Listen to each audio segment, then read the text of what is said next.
Eu, primeiramente, quero agradecer pela oportunidade de estar aqui, manifestando que foi aqui que eu me formei. Eu fiz teologia, é que o nosso diploma vem de Roma, né? Então fica esse nome latinizado, e a universidade é romana.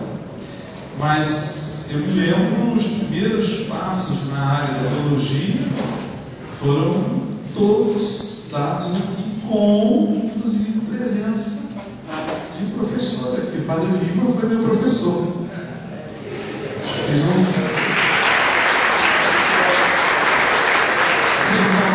ideia do que é falar para um professor. A gente se sente sendo avaliado.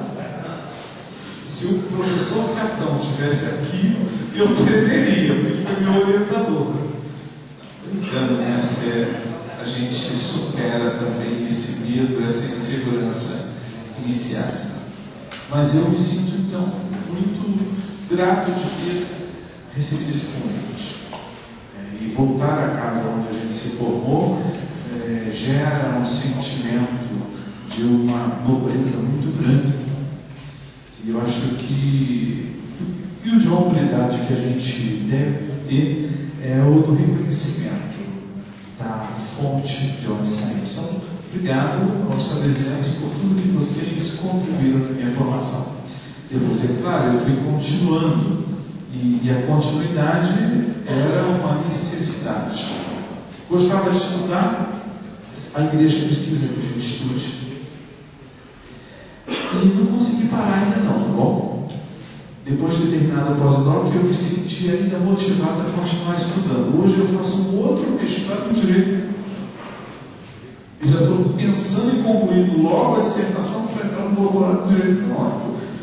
Eu quero dizer, sobretudo para os estudantes, isso é uma questão só de ter coragem de enfrentar. E por mais difícil que seja a didática, a metodologia ou a condição interior, saibam que isso é processo que a gente vem se fazendo. Então, aqui eu deixo reservado e explícito o meu agradecimento. E a cada um de vocês também, que saíram das suas casas e que vieram para cá. Vieram, com certeza, porque a temática que vai ser abordada, ela diz alguma coisa para vocês, né? Arquidiocese, São Miguel Paulista, Campo Limpo e Santo Amaro. Olha só, que cidade! Eu acho que eu conheço. Me falaram que tem uma outra no mundo, mas não sei aonde. Mas é raro você ter 4 mosteiros beneditinos. Por quê? Porque os beneditinos, eles são uma ordem que se fraciona em 20 congregações hoje. Como os salesianos se dividem em inspetorias, os paulinos se dividem em províncias, e assim as congregações vão se organizando. Nós nos dividimos em congregações. Então, na cidade de São Paulo, tem a congregação Valongrosana, que é a minha, que está aqui na região episcopal Lapa, em Pirituba. Lá nós temos um colégio, o Colégio São João Roberto, cuidamos de educação. Tem a congregação brasileira, que é mais numerosa aqui no Brasil, o mosteiro de São Bento no centro. Nós temos mosteiros aqui no Brasil, em Pirituba e Jundiaí, na Itália, em diversas cidades, na Índia, no rito Sírio-Malabar, outra coisa diferente.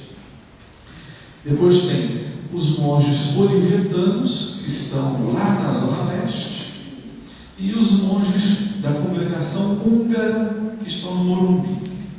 Isso para falar da cidade. Mas depois tem os camaldulenses da Mogi das Cruzes, tem os americanos que estão em Vinhedo, e assim a gente vai com diversas outras presenças de congregações.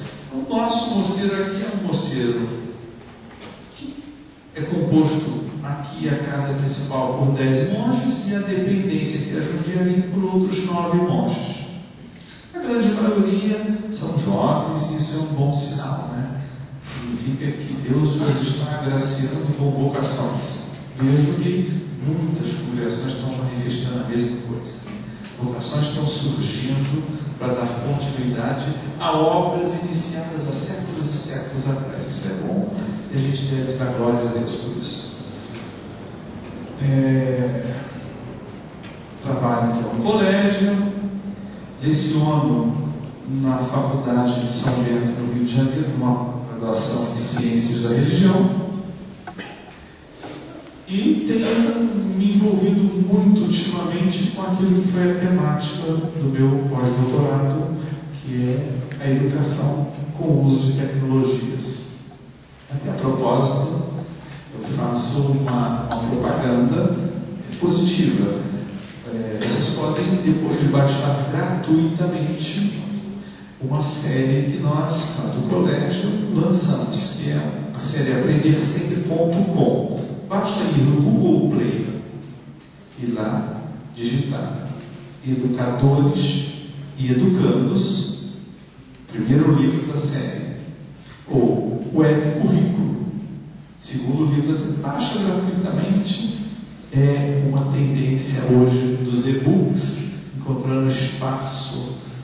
Vai pedir número de cartão de crédito, não fiquem com medo, não, tá bom? Nós estamos nos neurotizando com essa coisa de que o Google vai controlar. Controlados, nós já estamos, sem sombra de dúvida, por tudo. Até aqui, até uma câmera me filmando. Tem um jornalista ali, ó. Tudo é controle social que acontece nas nossas vidas. A gente tem que aprender a lidar com eles e ficar autônomo frente ao controle, né? Senão a gente fica muito pequenininho e some e ninguém foi destinado para sumir. Mas, da onde que surgiu a ideia desse tema de falar sobre lugares humanos e lugares sagrados? Uma antropologia da religião em diálogo com outros saberes. Foi da minha tese doutoral, que foi um trabalho desenvolvido em 2 campos de pesquisa. Antropólogos se referem assim aos lugares onde vão pesquisar. Uma favela existente ali perto do mosteiro, na Casa de Nassau, um local para quem mora na região sabia, passava na Bandeirantes, viu uma imensa favela, e um condomínio de luxo que fica ao lado. E me inquietava muito fazer uma investigação antropológica acerca do sagrado, como que aquelas 2 populações faziam emergir o sagrado como uma referência que lhes desse sentido existencial, que organizasse a vida social delas, em à luz daquilo que o sociólogo Durkheim vai falar, que o sagrado funda o social. Quer dizer, a religião funda o social. Através do quê? De uma fala aqui, outra fala ali, outra fala acolá, e nós vamos todos fazendo um composite.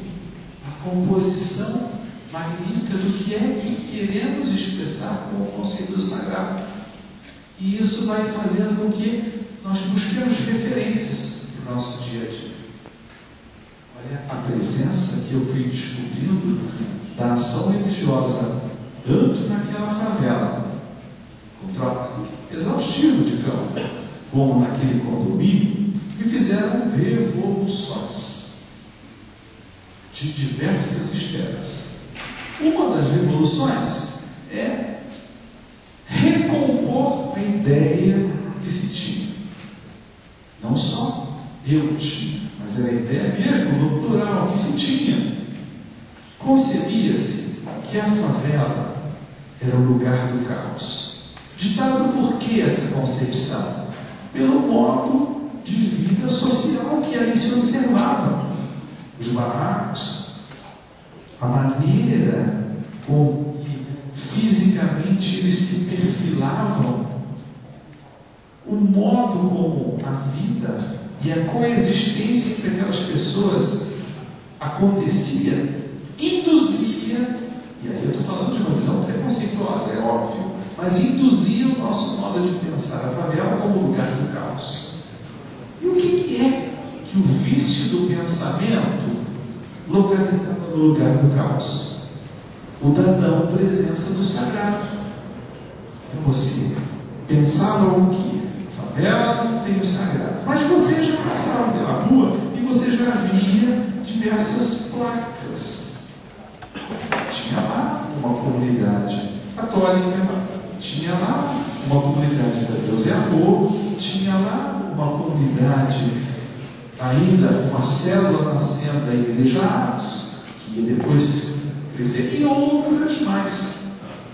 Engraçado que isso já provocava um primeiro ponto de revolução acerca da compreensão social que se fazia da vida. Não tem sagrado, vive no caos. E eu olho então expressões religiosas ali presentes. E por outro lado, também por vício, o condomínio apresentava um tipo de habitação, um grupo de habitantes que me sugeria ter ali toda uma estrutura de vida religiosa perfeitamente enquadrada no modelo daquilo que a gente concebe como a casa, o lugar sagrado. E andando na pesquisa de campo, eu encontrava aqueles lugares físicos lá da favela. Olha, gente, isso foi inquietação inicial para a pesquisa de campo. Mas como é que pode isso?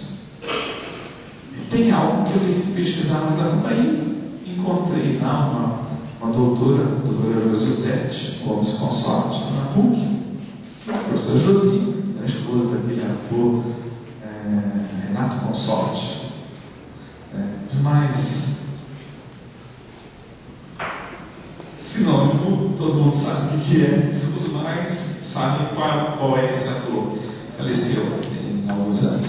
E a Josi, então, olha, vamos pesquisando, porque eu estou vendo que aí tem campo de sincretismo religioso e eu gosto disso, e é daí que a gente pode abstrair muita coisa para enriquecimento antropológico. E fomos então a campo. Olha, correndo de cá, correndo de lá, pesquisando, lendo, indo atrás de informações, eu fui começando a perceber que aquela visão do caos que se tinha da favela estava toda ela muito cheia, repleta da presença do sagrado. Então isso me lançava um novo desafio. Como é que eu vou interpretar o sagrado que eu fui catequizado como da organização certinho, tudo cheio de normas, regras, sagrado, mais ou menos nos induz a pensar que é assim a coisa. Como é que eu vou pensar isso num lugar desorganizado, em que as pessoas têm relacionamentos sociais totalmente contrários? Tinha que haver uma razão outra para a mudança do meu pensamento. Importava que, enquanto pesquisador, eu fosse a fundo no objeto da minha pesquisa. E que, indo a fundo, eu repensasse o meu pensar. Olha, que aí tinha as bases lançadas do princípio do sangue. Repensar o pensar. Quando a gente repensa o nosso pensar, nós reformulamos, reescrevemos e revisitamos aqueles que são os lugares que até então estavam mal conhecidos pelo nosso pensamento. Aquilo então, olhar, ver, constatar e tentar abstrair como essa gente tira o sagrado. E ao mesmo tempo, aquela contradição de não ver lugares físicos, que era uma referência que eu tinha de lugar do sagrado, a casa de Deus. Na referência, eu me colocava enquanto pesquisador, enquanto indivíduo pesquisador. A referência que eu colocava era: Deus estava nos templos. E o condomínio não tinha templo. O único que teve pegou fogo. Era uma pequena capela dedicada a Nossa Senhora Aparecida, onde um indivíduo que trabalhava com flores e plantas acabava unindo a sua atividade com a vida da capela. Então virava quase que um lugar onde ele vendia as plantas para aqueles que moravam no condomínio. Um dia proibiram, ele está com fogo na capela, acabou a fonte do negócio dele. Pô, tá bom. E não tinha mais nada.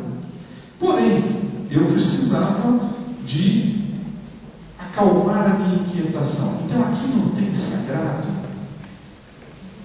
Bom, anda para cá, anda para lá, e começa aquele trabalhinho meio de me sondando, especulando.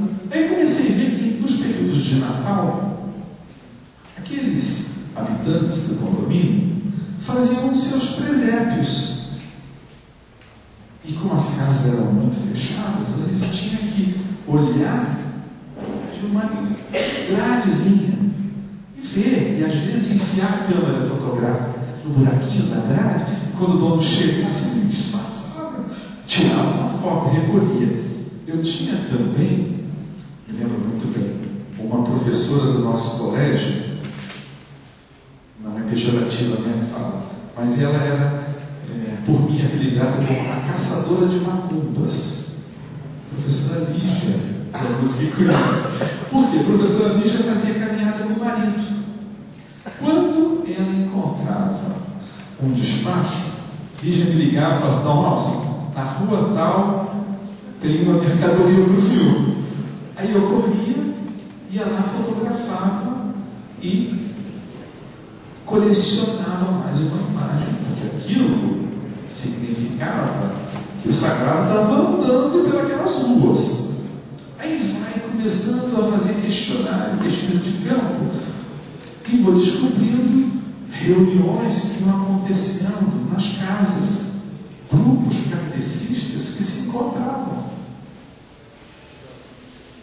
casamentos umbandistas realizados dentro daquelas mansões. Olha, tudo isso, gente, era uma descoberta. Por quê? Por fora daqueles muros grandes, eu estou falando do Sítio América, por fora daqueles muros grandes, você não conseguia visualizar o que tinha lá dentro. E lá acontecia a vida e a vitalidade em torno da referência sagrada. Depois vamos andando mais, quase que todo domingo eu celebrava a missa no Portal dos Bandeirantes. Eu saía com o carro, entrava pelos fundos, estacionava o carro e ia andando. Um belo dia, eu observei um fato interessantíssimo. Uma mulher abraçada numa árvore. Gente, nós tínhamos ali, eu falei assim: não, isso não é só uma abraçada. Eu acho que é muito mais do que eu apreciar a beleza da natureza. Tinha algo mais. Vou continuar aquele processo de olhar aquilo.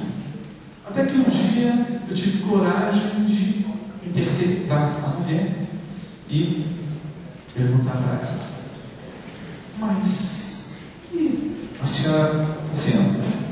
As perguntas quase que eram muito básicas e aplicadas, porque você não sabia lidar com aquela novidade. E ela me explica, pegando a energia da natureza. Olha, não vem ao caso da fonte energética que saía dali. Quantos volts, fazendo uma brincadeira, ela podia ali absorver? A verdade é que ela tinha convicção forte e marcada e bem plena de que ela dali tirava uma força para a vida dela. Olha, quem estuda religião, quem tem contato com a religião, percebe que é um campo que não tem uma lógica, tão plausível, não. E aí a gente passa até por experiências nossas. Recordo-me uma certa vez que dois fatos pessoais, para fazer um reforço na minha argumentação. Recordo-me uma vez em que eu fazia a barba diante do meu espelho, ia tomar banho, tirei um cordão que tinha um crucifixo e começou a trovejar. Olha, eu trazia todo o histórico de criança, quando minha mãe falava, gente, quando não podia ficar olhando no espelho. Quase que alguns aqui já escutaram também isso dos seus pais. Não olha no espelho porque pode ser que o raio reflita e te mate. Não era assim? Era uma coisa que ele escutava e que ninguém botava em crédito o ensinamento de mãe e de pai. Não olhava mesmo.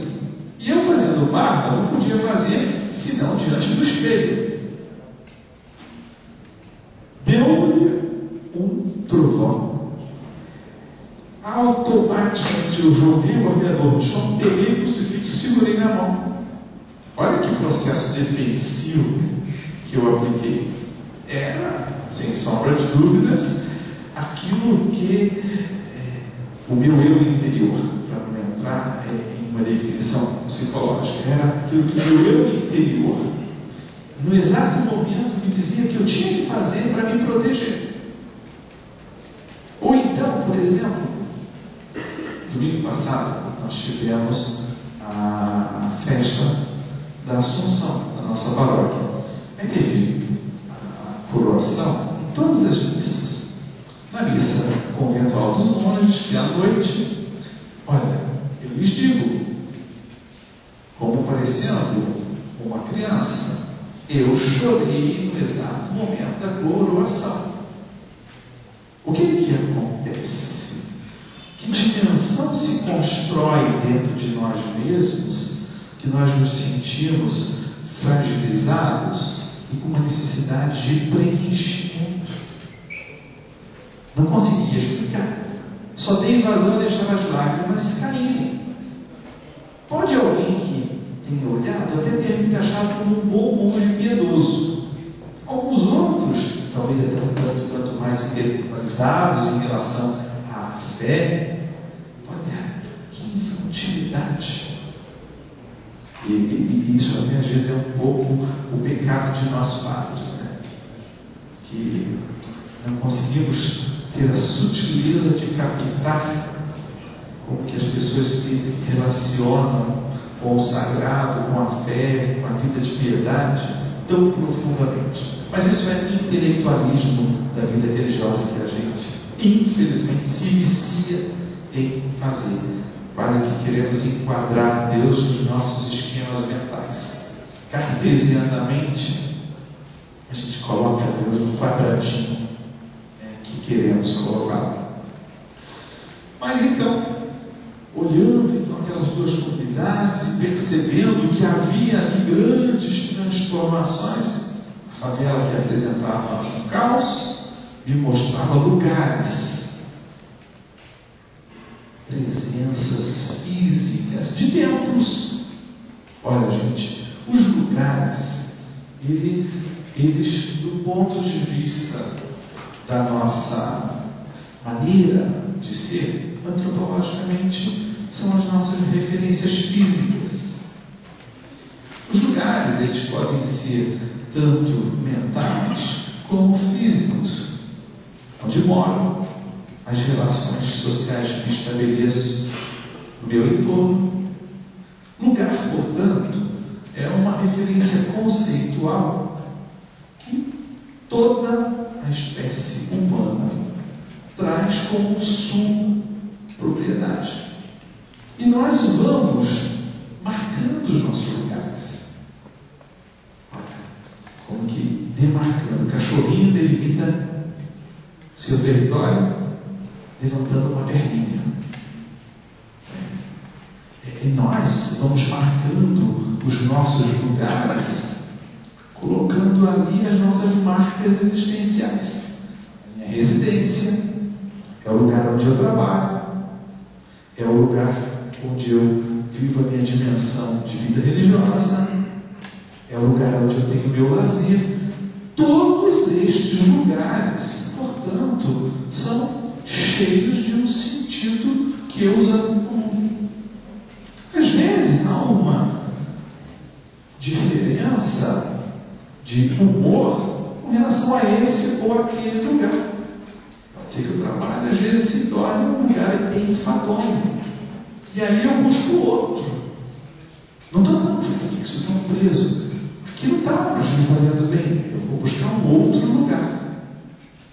É, portanto, marca, característica, do ponto de vista da leitura antropológica, do ser humano, ser um ser que marca os seus lugares.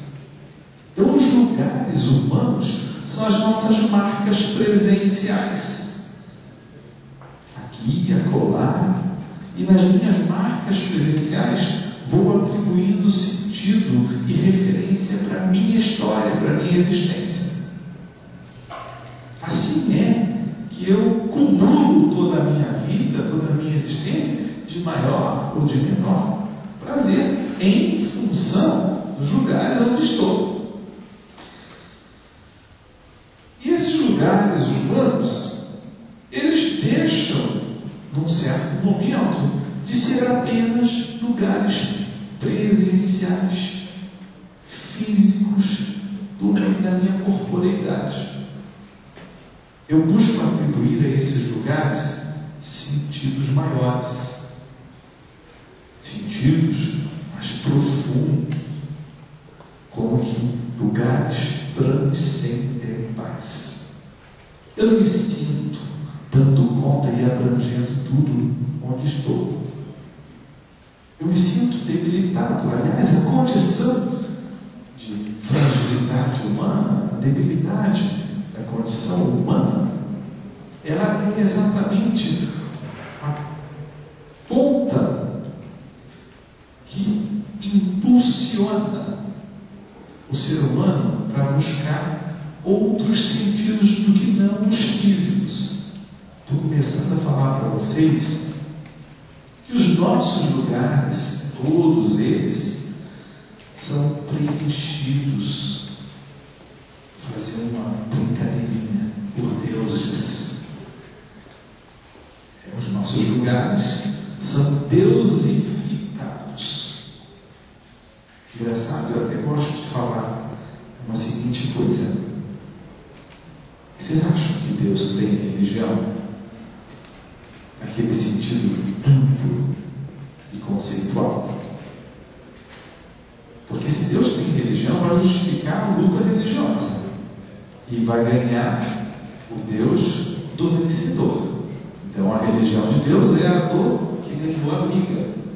Como que ignorantemente a nossa história percorreu séculos e séculos tentando encontrar o Deus vitorioso, que ficava andando pelos lugares e conseguindo, ao seu tempo histórico, o espaço de domínio.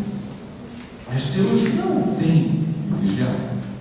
Olha que argumentação forte. Quase que parece que eu estou sendo assim um panteísta. Não. Eu queria dizer e expressar assim: Deus tem todos os lugares, tem, portanto, todas as religiões. Isso é nobre, gente. É nobre. E deveria de ser ponto máximo para nós nos espelharmos no sentido de não ficarmos promovendo brigas de deuses. Tristes fatos históricos que a história da humanidade, que a história das sociedades nos revelaram. Até hoje continuam acontecendo. Tão ignorantes que somos, vamos assumir a condição de humanidade.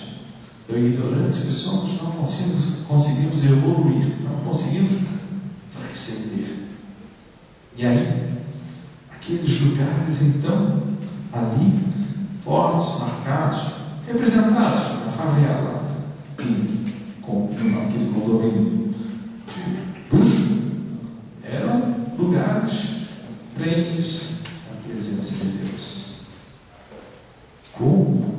eu, enquanto padre, podia tentar conseguir ver referência religiosa naquilo que não era o meu mundo e a minha formação.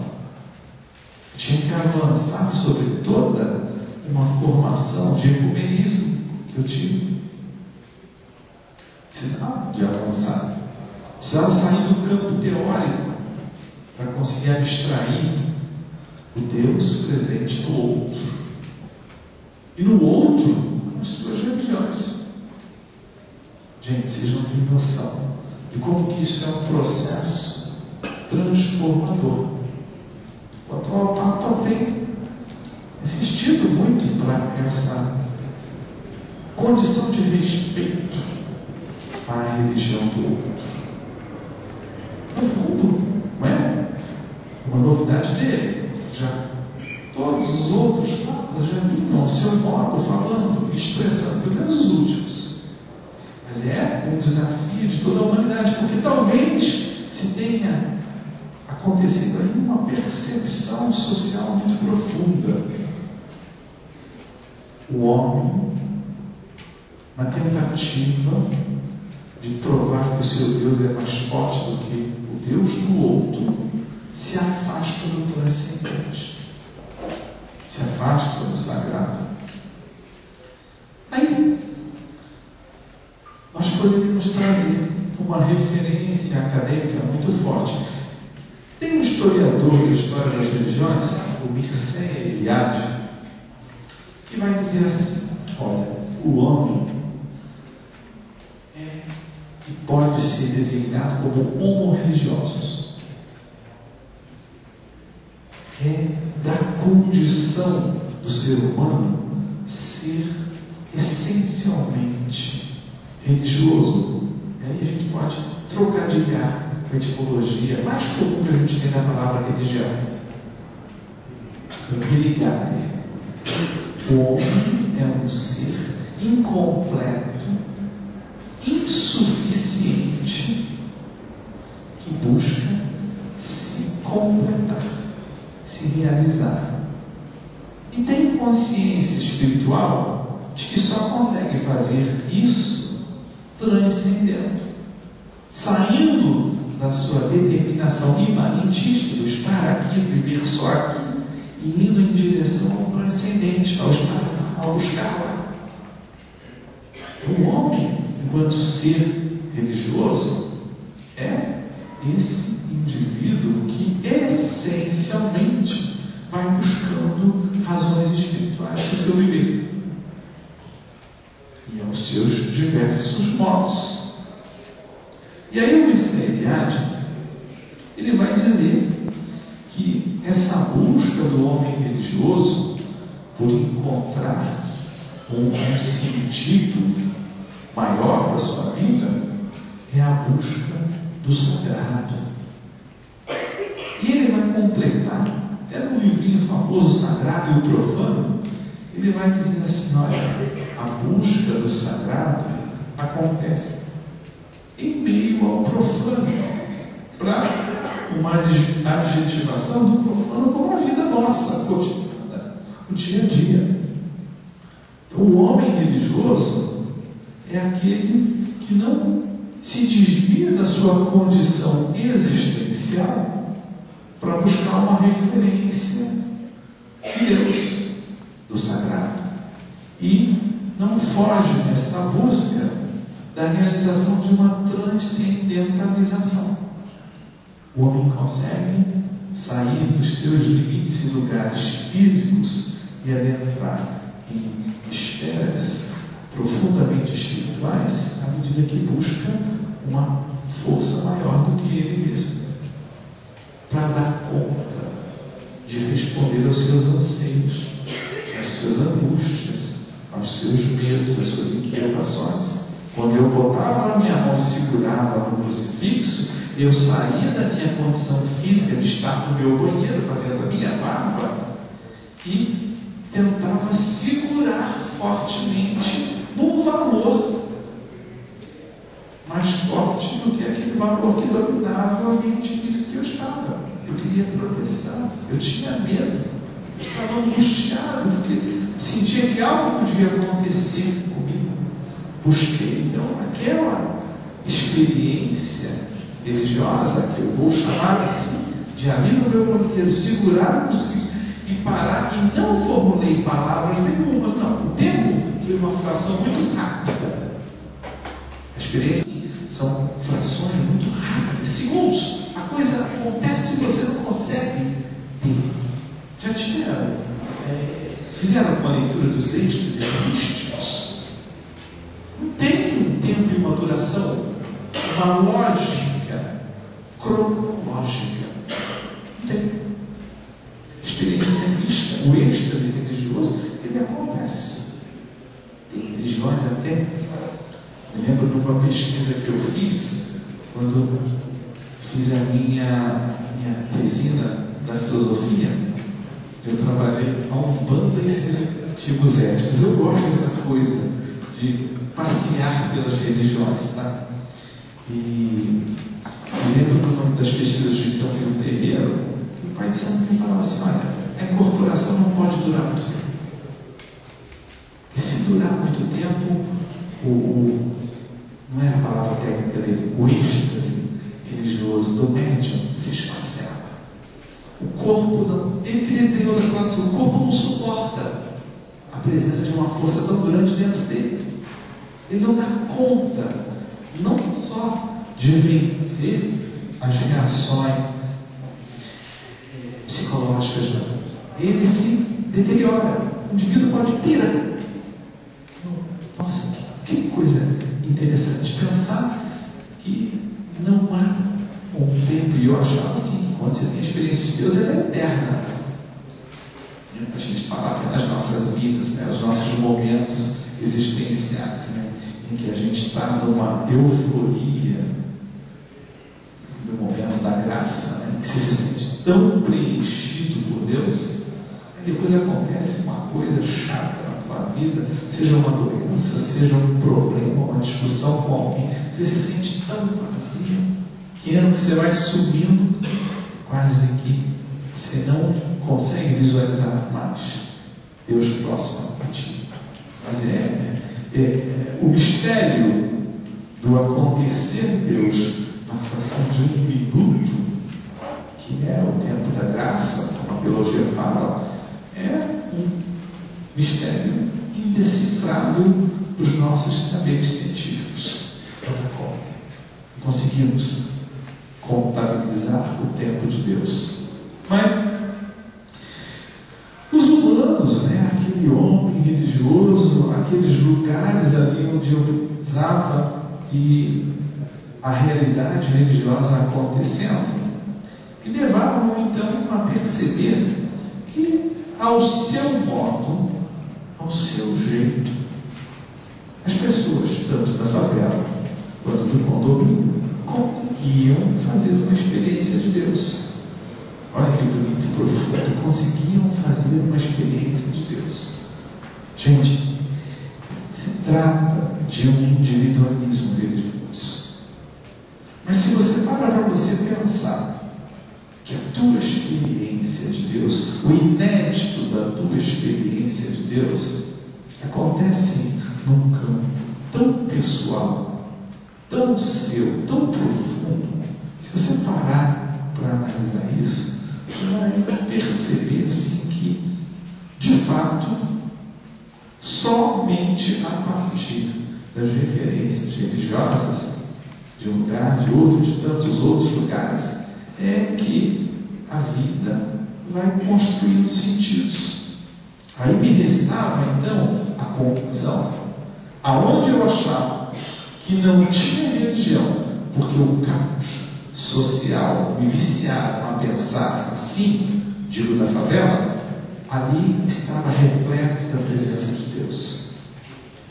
Aonde eu via organização e sabia que a organização era tudo aquilo que em religião eu aprendi a ser o modus operandi de Deus, mas que eu não via fisicamente no condomínio, ali também tinha Deus. Aonde, portanto, que eu ia concluir porque eu tinha um espírito de investigação. Aonde é que eu ia concluir estar operando Deus naquelas duas comunidades que retratariam tantas outras comunidades?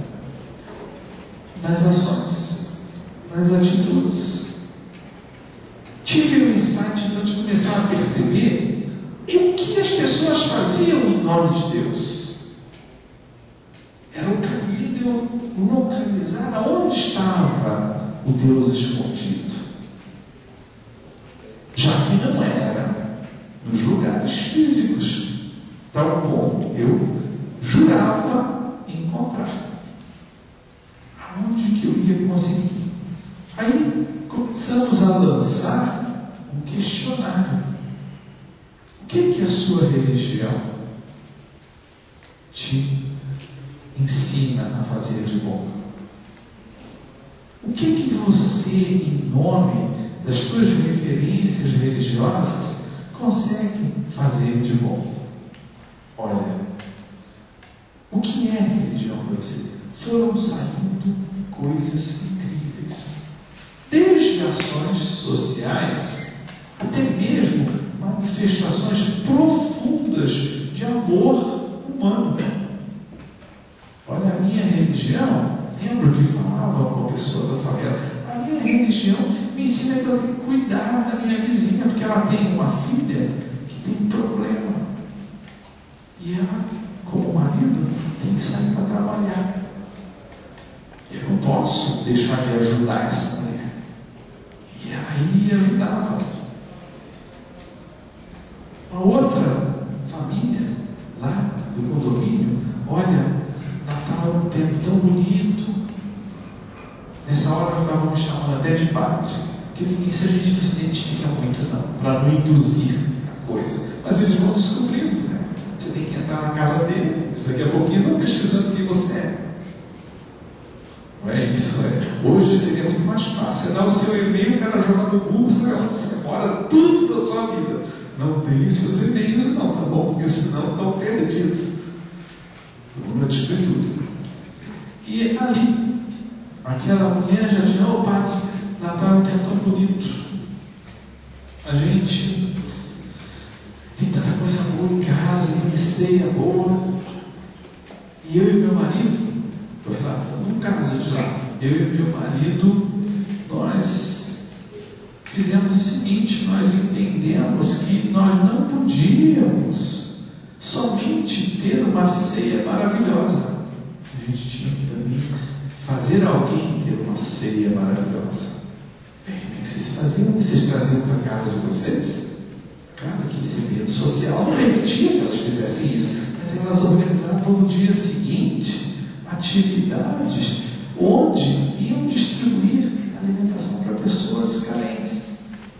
Referência religiosa que dava para elas uma significação muito profunda do Deus que elas traziam dentro delas mesmas. Comecei, portanto, a perceber que os lugares humanos, que eram lugares físicos, características e marcas do nosso modo de organização social, traziam, sim, a presença de Deus. Os templos não deixavam de comunicar a presença de Deus. Mas o mais profundo que eu fui perceber é que era fora dos templos que Deus tinha mais lugar. Não era um repensar o comportamento do templo, não. Porque isso Jesus já fez questionando muitas vezes. Os evangelhos vão mostrando. Lembra aquele piti que Jesus deu quando entrou no templo?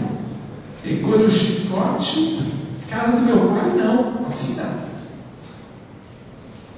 E aquele templo, então, que era o mais bonito, portanto, o lugar mais profundo da habitação de Deus, era a interioridade da pessoa humana. E as pessoas ali percebiam, não era de uma maneira esotérica que eu estou falando, não. Elas percebiam que o lugar da presença de Deus, o templo de Deus, era a interioridade da pessoa humana. Não é discurso nada estranho a nós católicos, como sermos do Espírito Santo, na nossa linguagem, mas outras expressões religiosas também trazem a mesma concepção do lugar de Deus como dentro delas mesmas.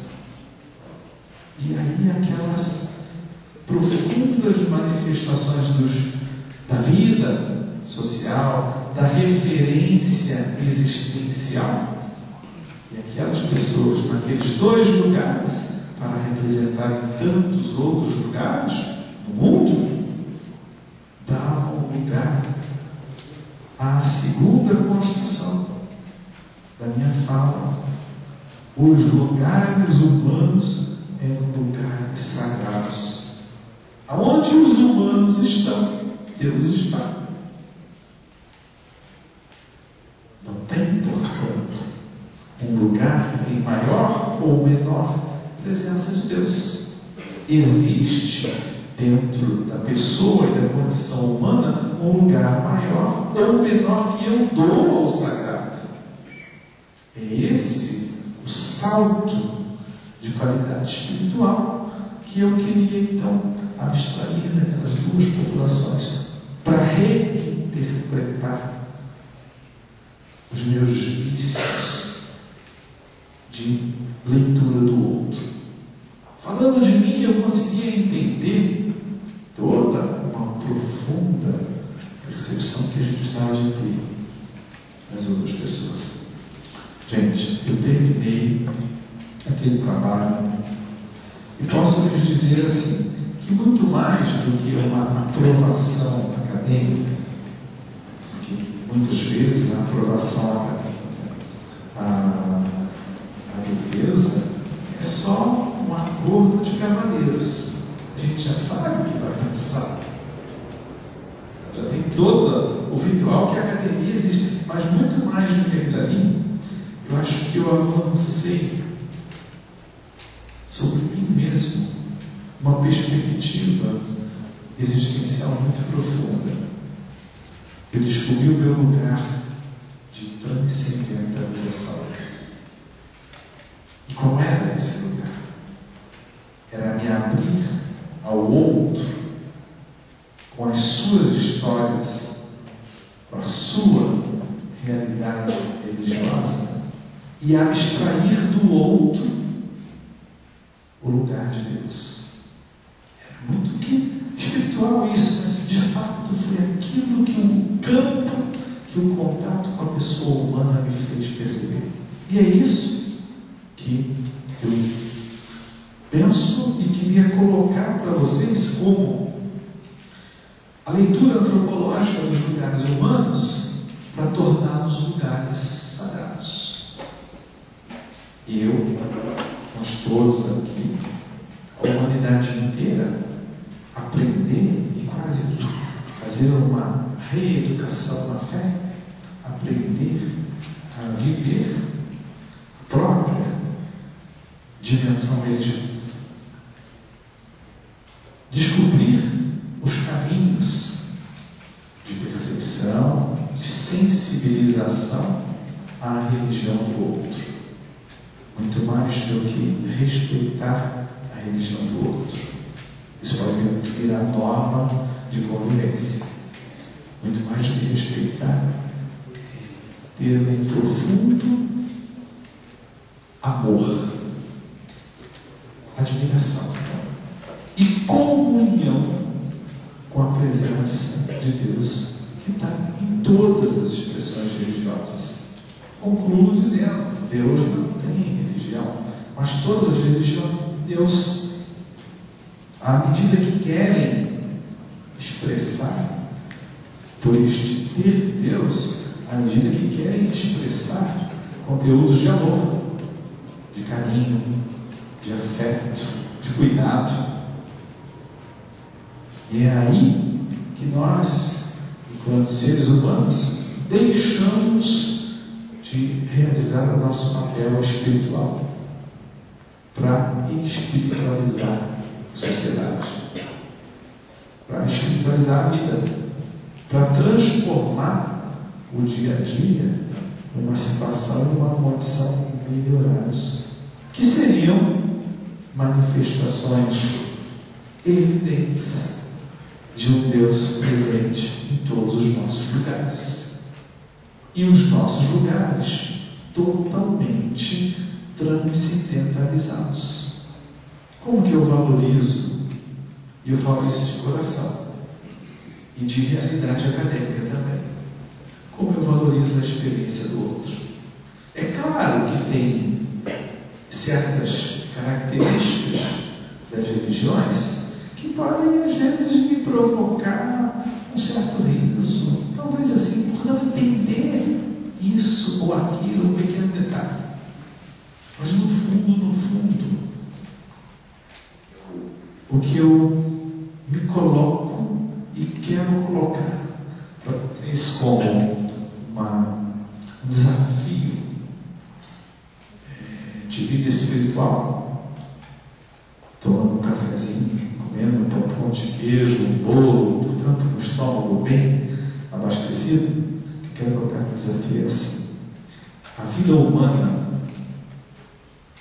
em qualquer espaço, em qualquer lugar, é a casa de Deus.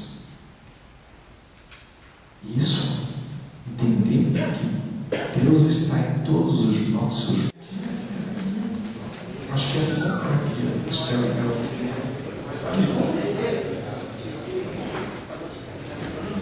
Padre, eu sinto que essa dificuldade de competitividade do diálogo de o meu Deus é melhor do que o seu é uma coisa mais do ecumenismo do que propriamente do diálogo interreligioso. O hindu, o tamal, o budista, o tamal, é como se não fizesse muito parte da nossa realidade. E o diálogo entre nós cristãos das diversas igrejas, eu sinto que é até mais difícil. Como você vê isso? O diálogo ecumênico, como a gente está dentro de uma base muito parecida, quase comum, quase que é facilitado. Então, obviamente, que a tendência imediata é que entre os iguais a coisa, e você aponta que não é bem assim. Aí, eu acho que é um processo de conversão do cristão, né? Nós, enquanto dialogadores ecumênicos, nós temos que nos converter, mudar as nossas proposições. Agora, o diálogo interreligioso não avança também tanto assim, não, né? A gente tem leituras isoladas, o budismo tem toda uma compreensão, o hinduísmo tem toda uma compreensão, mas eles não avançam numa dimensão assim, de podermos entender que eles atingiram o que eu estou querendo propor como um ponto de união. Não, eles não fizeram isso. É que você está mais apontando assim, o que nós estamos deixando de fazer. E como você que é cristã, eu que sou cristão, nos impomos uma necessária atitude de conversão interior, a gente puxa muito a brasa para nós mesmos, né? Mas eu acho que o ser humano como um todo. E nessa hora eu queria tirar as bandeiras e as placas religiosas, o ser humano como um todo. Por isso que eu não quis me ater à interpretação dessa ou aquela expressão religiosa. Quis falar de todas. Bom, só para não ficar muito cansativo também, eu vou ter mais duas perguntas, tá bom? Não, lá no fundo, né? Deixa três, só as três aqui. Só ver a tua parte. Dom Robson, pensando um pouco nessa questão de diálogo com outros credos, com outras realidades religiosas, eu fico um pouco pensativo, não apenas como vocês, que estudam, se formam na teologia e tudo mais, mas até mesmo como estudante da área da psicologia. Eu estou concluindo o curso e estou iniciando a introdução à teologia simultaneamente. Eu fico pensando que a experiência religiosa é fundamental na existência humana, mas como falar disso no século XXI, 2014, com dois pontos que eu noto que são muito importantes. Primeiro, acabamos de celebrar o Ano da Fé, onde revisitamos o nosso processo de fé, onde revisitamos o catecismo da Igreja Católica. Estamos então nos propondo a dialogar com outras realidades. Quando afirmamos, revisitamos o nosso processo de fé durante esse ano. E como compreender essa necessidade de diálogo, essa afirmação de fé, num momento em que se exclui a religião como elemento importantíssimo para a experiência da fé? Porque muitos têm uma fé natural, sobrenatural, mas independente de uma instituição religiosa. Eu noto que isso é um desafio, esse diálogo possível e impossível, mas como fazer isso nos tempos atuais? Porque aqui estamos num ambiente refinado, que nos proporciona uma série de questões. Como fazer isso para as grandes massas, digamos assim? Olha, fazer isso para as grandes massas, eu acho que esse foi um dos erros históricos, né? Porque fazer as coisas para as grandes massas é fazer uma fornada única. Eu acho que o grande erro da história das religiões se deu exatamente nisso. Quando você faz uma fornada única, você só tem uma opção. Então não dá para a gente fazer tudo para as grandes massas. Mas eu acho que tem que haver um processo de redescoberta do sagrado em cada momento, em cada instante, em cada lugar, em cada pessoa. Então nós estamos pensando na valorização do homem, na valorização da pessoa. Mas não é uma valorização para produzirmos um processo assim de um antropocentrismo. Tá? Não estou querendo culminar isso, não. Eu estou mostrando que é a partir do homem que você, a partir do homem com as suas instituições, a partir do homem que você vai criar as referências religiosas. Para nós cristãos, não deixa de ser cristocentrismo aquilo que a gente idealiza, mas para os budistas e hinduístas são suas referências. Então, a partir do homem, que não é ele no sentido último e pleno da sua história, da existência, mas a partir dele a gente vai valorizando referências, vai atribuindo sentido e fazendo com que a vida ganhe uma formatação ou outra. Não sei se respondi. Passa o microfone. Tá, aqui, olha, passa o microfone ali. Depois tem o outro lado. Daqui vai você. Vamos depois de outro. Pode. Parabéns pela belíssima exposição. Me veio uma reflexão assim, não há dúvida que o homem é um ser que transcende. O ser ele tem uma capacidade, um atributo natural da transcendência. E aqui consiste o campo e fundamento da experiência religiosa. O homem é capaz de Deus, como fala o catecismo. Mas o ato de transcender não se restringe a uma experiência religiosa, porque o homem ele vai em busca de um extramundo até, que busca verdades e respostas para saciar os seus dilemas. Quando você fala que o lugar humano se torna um lugar sagrado, eu entendo por esse lugar sagrado uma relação valorativa que o homem estabelece com o objeto da sua crença. Aquilo que nós falamos que é sagrado está dentro de uma relação. Aquilo é sagrado porque existe uma relação de valor com o objeto. Eu sacralizo. Eu dou significado, aquilo tem sentido para a minha vida. Tendo presente hoje uma relação com esse objeto de crença tão fragilizada, a pergunta é esta: será que todo lugar humano que se torna sagrado necessariamente uma experiência de Deus? Quer dizer, será que o lugar que eu sacralizo expressa uma vivência de Deus, um dilema que é próprio do humano, mas que também nos fala que não necessariamente, talvez, pela fragilidade de tantos elementos culturais, etc. Obrigado. A história das sociedades tem mostrado que não. Que todos os lugares em que eu penso em sacralizar, eles não estão sacralizados. Tá? O fato é que você constata que em nome de Deus se mata, que populações são dizimadas. Eu li um artigo semana retrasada em que havia uma associação eu não me lembro bem se era a Ebola ou um outro vírus na África, como um ressurgimento de uma concepção de um novo câncer gay. Atribuição de discurso religioso, olha que coisa horrorosa. Não tem fundamentação científica, mas tem imposição religiosa. É o doutor. Ou se o doutor está falando, é o doutor Bruno. Mas veja bem,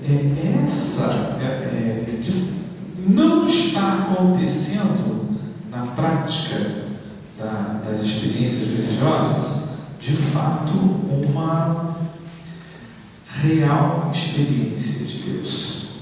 E é isso que está deixando esse grande gap, esse grande espaço vazio entre o homem e os lugares que ele pretende colocar Deus. Obviamente que conceitos que a vida religiosa nos colocam como virtudes, amor, compaixão, carinho, atenção, só são aplicados em função de um casuísmo pessoal. Eu quero trazendo num determinado momento uma experiência de prazer, mas devia ser mais do que uma experiência do meu eu. Talvez a conjugação, uma experiência do nós, os humanos não estão. E aí eu penso que poderia expressar bem o que é lugar do sagrado. Os humanos não estão vivendo a experiência de um Deus que é amor. Como João descreve, Deus é amor para nós cristãos. E outras expressões todas têm suas construções. Quantas coisas bonitas o budismo nos coloca através da compaixão. Vamos lá para o último, né?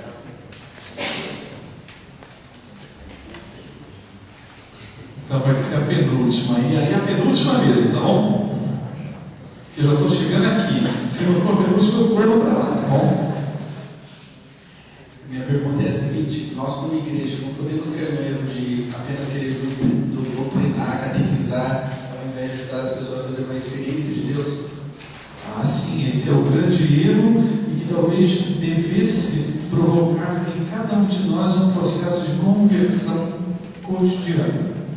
Nós, pelo fato de termos uma expressão religiosa, acabamos impondo a nossa religião aos outros e não fazendo com que os outros admirem a nossa religião. Se nós descobríssemos um caminho através dos nossos atos de admiração dos outros, com certeza as nossas religiões seriam mais expressivas na vida cotidiana. Nós só temos mais uma pergunta aqui do jornalista e depois a minha. Então, passa a pergunta depois a gente finaliza uma vez por todas. Obrigado. Pergunta assim: durante o seu tempo de pesquisa nesse ambiente de condomínio, de comunidade, se o senhor consegue identificar, perceber, narrar para a gente em que lugares a religiosidade percebida ela conseguiu ajudar as pessoas a saírem dos muros que elas tinham, tanto as do condomínio quanto as da favela. Digo isso porque trabalho numa área de comunidade na Zona Leste e me escandaliza ver como que a gente, para além desses atos de caridade que o senhor mencionou, que às vezes é para aliviar a consciência cristã, paliativo, como a nossa religião, a fé, não é incisiva no que diz respeito à consciência do outro como sagrado e respeito por ele. Me escandaliza ver, por exemplo, os preconceitos que a gente percebe por regiões aqui aqui na cidade, e entre também as comunidades, de modo que a pessoa é até capaz de adivinhar em quem você vota, dependendo do estado que você vem. Então, aonde nesses dois ambientes a religião consegue dar sinais de que as pessoas estão melhorando com ela, que elas estão sendo capazes de sair do seu ambiente, do seu mundo, para ir realmente a outro como um reconhecimento de uma pessoa valorosa, valiosa. Quanto às falas, os exemplos, a vida prática acontecia com mais força, eu sentia que tanto numa ou noutra comunidade ganhavam uma força de atitude daquelas pessoas. E elas conseguiam saltar de um mero e simples fato de ter uma religião, de frequentar uma religião, para mudar as suas experiências de vida. Quando eu trouxe aquele exemplo daquela mulher que ia cuidar da filha da vizinha, eu quase que te pré-contigo. A prática religiosa, o que ela assimilava na comunidade católica que ela frequentava lá dentro da favela, sensibilizava ela para o outro. E ela também, uma condição debilitada socialmente, economicamente, ela conseguia arranjar um tempo para o outro. Então,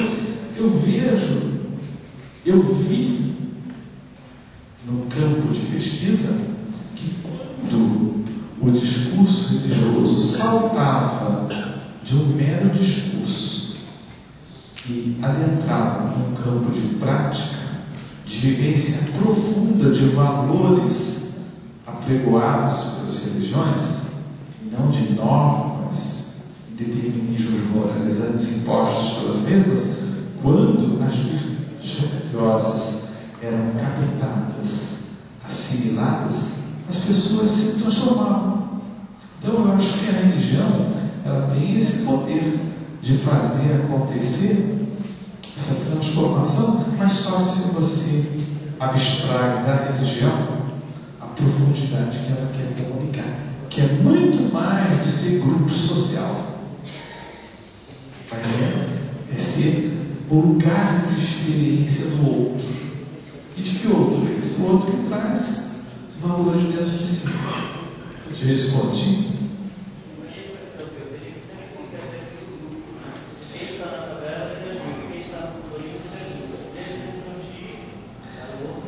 Eu acho que o saltar da condição de gueto ainda está numa condição o favelado ainda está se defendendo dentro do espaço físico da favela, ou do condomínio justo está defendendo atrás dos seus muros. Aí eu acho que é o processo da evolução espiritual, que vamos chamar assim, a espiritualização da sociedade, que aí os nossos agires religiosos vão se transformar em atos concretos que sedimentam a vida que as nossas religiões querem comunicar. Então, é um salto qualitativo que não dá para fazer inferência a partir de uma experiência focada. É desafio. A gente transcender coisas assim que nesses 2000 e tantos anos de história cristã e outros tantos antes, nós ainda não conseguimos tornar pleno. Se sabe que durante certo tempo a humanidade gozou de, quando eu falo de um certo tempo, eu estou me remetendo à referência histórica.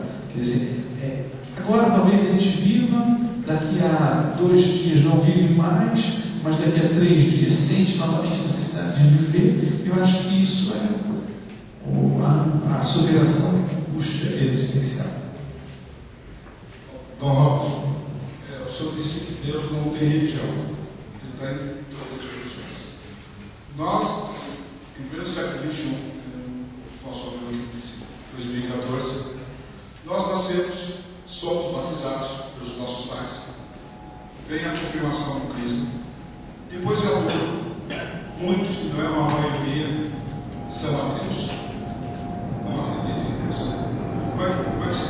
segredo que acontece na vida do ser humano. Porque Deus, a vida toda, da família, e ele chega a essa conclusão que Deus não existe, e não é uma pequena maioria, é uma maioria. Olha, é um desafio para um estudo que talvez a psicologia tenha grande força para responder, mas eu vou arriscar dar palpites. Eu acho que até mesmo o ateísmo, ele tem lugar numa crise existencial. Imagina, e a gente pode partir para uma coisa assim, bem de experiência pessoal. Imagina um indivíduo que passa por uma situação difícil na sua vida. E quando você passa por uma situação difícil, por exemplo, você perdeu o seu emprego, você tem um filho para sustentar, você tem alimento, você tem remédio para comprar, e você não encontra apoio em quase lugar nenhum.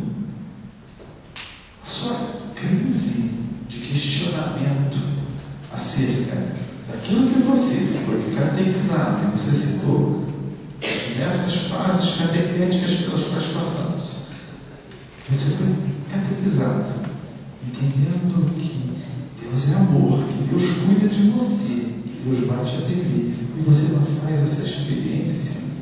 É natural uma crise existencial. Não é antinatural. Eu acredito que, para falar assim um discurso em nome de um credo religioso, eu acho que nós católicos, por exemplo, poderíamos fazer muito mais para aliviar essas crises existenciais. Nós perdemos um sentido de igreja primitiva em que a gente cuidava um do outro. Olha lá o relato dos Atos dos Apóstolos. Os cristãos tinham tudo em comum, se colocavam numa dimensão de ajuda e se colocavam com tudo à disposição. Acho que aí é onde nós deixamos a desejar na nossa nação. E talvez tenha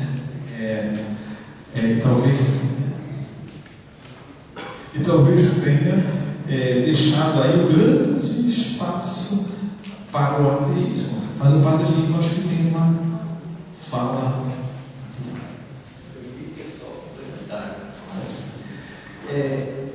A pergunta é muito profunda.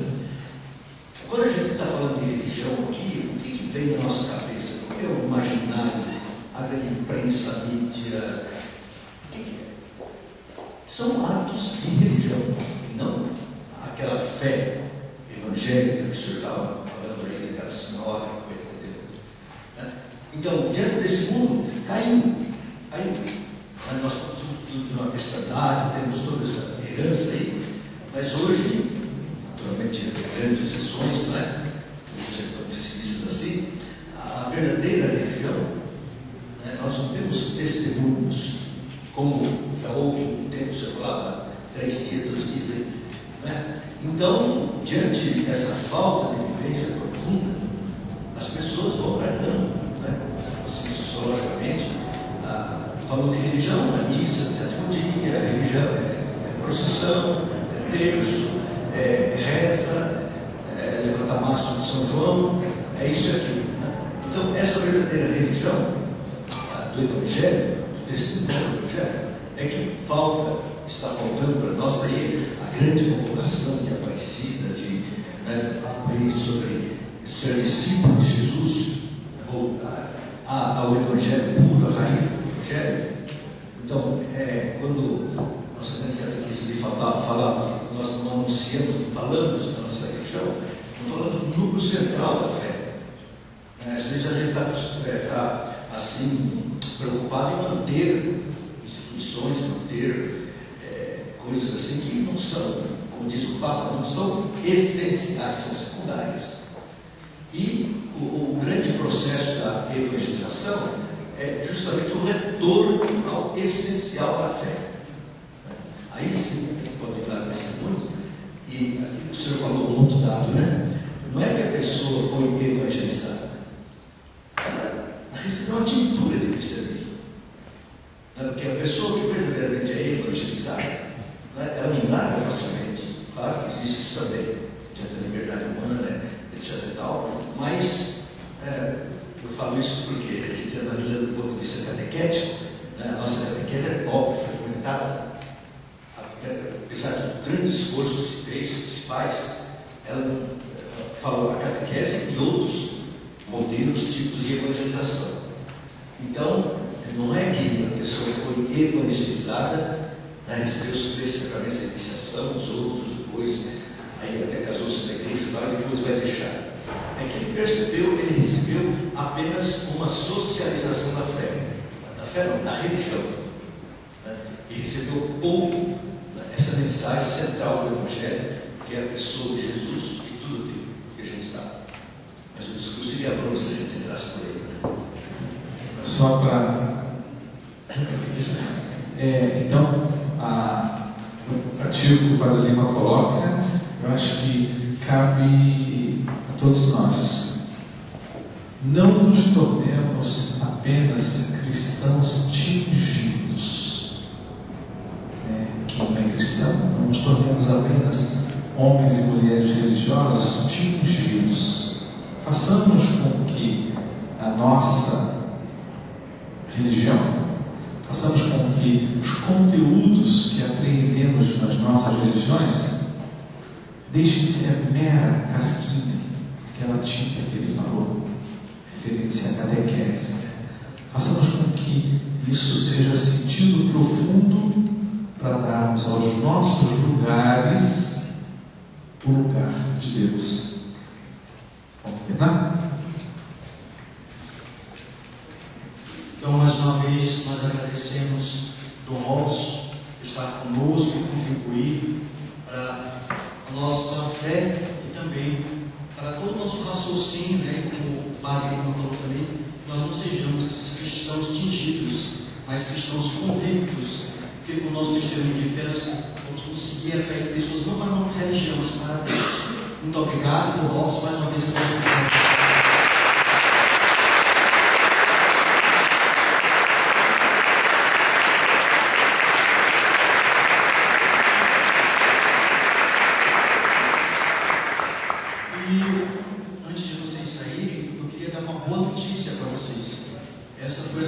Edição do Café Teológico, e nós já temos a terceira edição.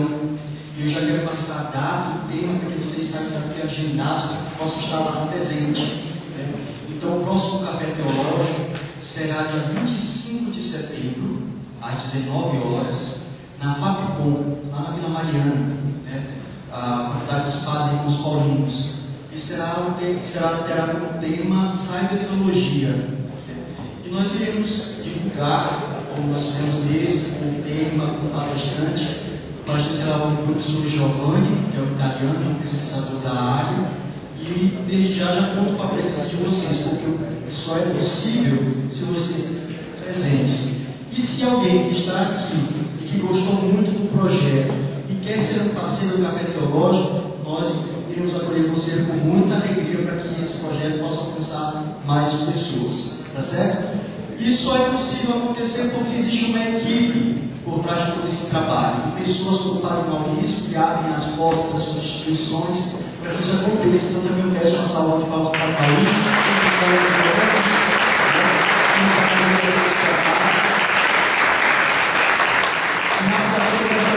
de apresentar a vocês o Padre Alexandre, que é nosso professor na teologia e é um dos orientadores do nosso projeto.